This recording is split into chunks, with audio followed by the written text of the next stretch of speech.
Do you mind talking about your sexuality a bit? Absolutely. So, straight as a die. Yeah. Were you straight? Yeah, I would say so. From like... Because your first TikTok, as we mentioned, was about a fit bloke. Yeah. You then talked about someone calling out your flat arse. Yeah, horrible times. But were you 100% straight, had never entertained the prospect of female love? I was very straight, and then I went to sixth form, or like college, whatever you call it, and I remember there was just one lesbian in the college, and I thought, she's actually very butch, and butch isn't really for me, to be honest with you. Obviously no tea, no shade, but she's not for me.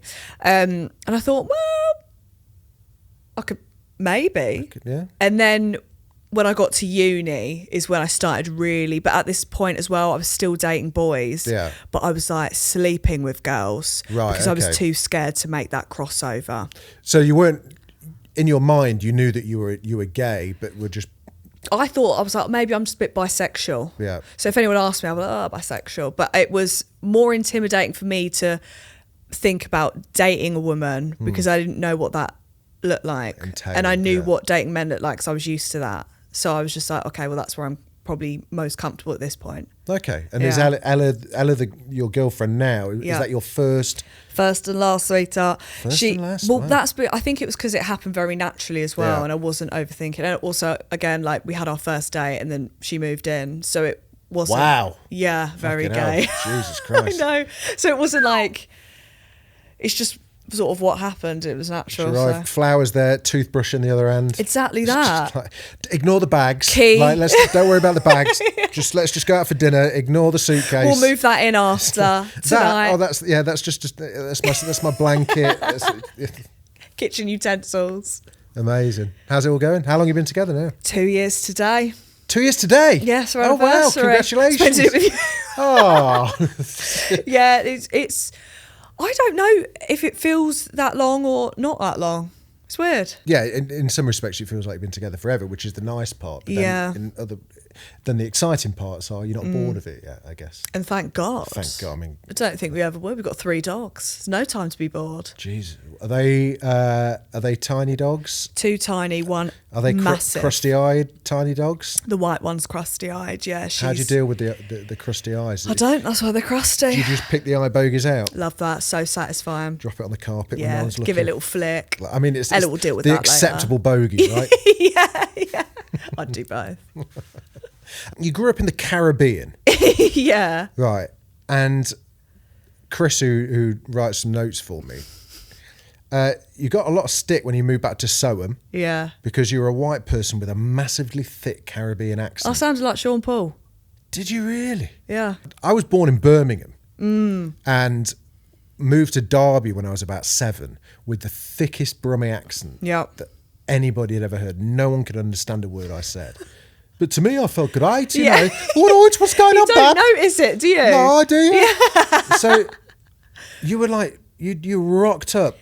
And to make it worse, it wasn't just rocking up to like a normal school. Yeah. I rocked up to this tiny village Christian school. Newmarket, if you know about the jockeys, Newmarket races. Ollie Mers loves it there. Ollie Mers does love a Newmarket races. He's always at Newmarket Kaiser races. Chiefs love a bit of that My as well. God. All right, Ricky. I don't know you, Bella.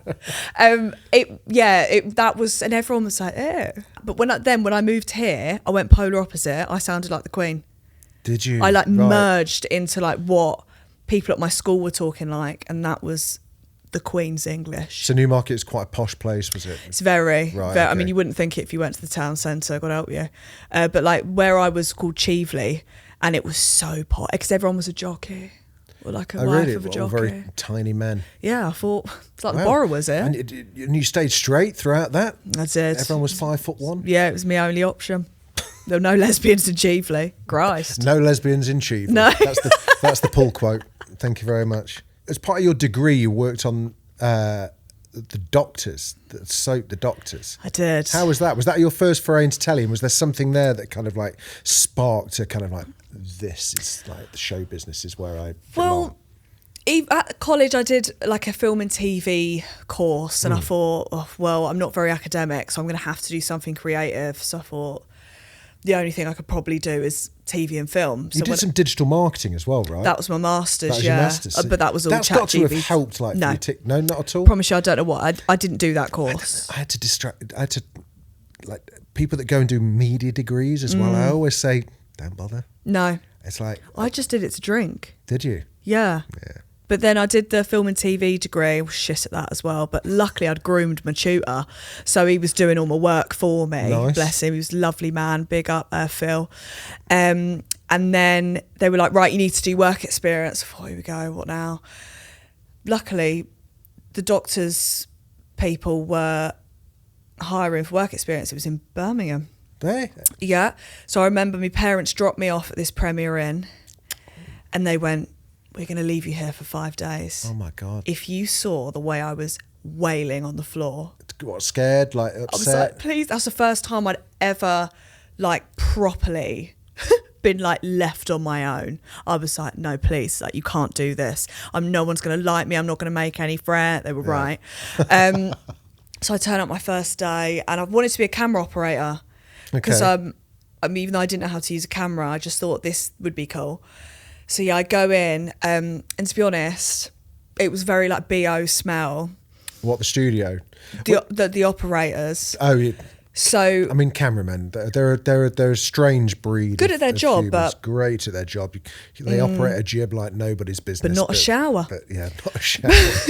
But so then I thought, no, this isn't for me. So I just stuck with the props department for the whole time. That's the fun department, the art department, the props department, the just best move people. a little mug and then you're set for the rest of the They day. just get told to kind of like, when I was doing Big Brother, they just had the best time. Best time. Because they'd be like, right, we want like we once made a 10-foot silk vagina for someone to give birth It's live for on me. air. Yes. It was for you. Yeah. It was for you. Not bushy enough for you. No, it's a shame. We'll work on that. But they just like spent 3 days just like making a This is what I mean. a It's just 20-foot fun. silk vagina for a very large woman to be birthed out of live on television.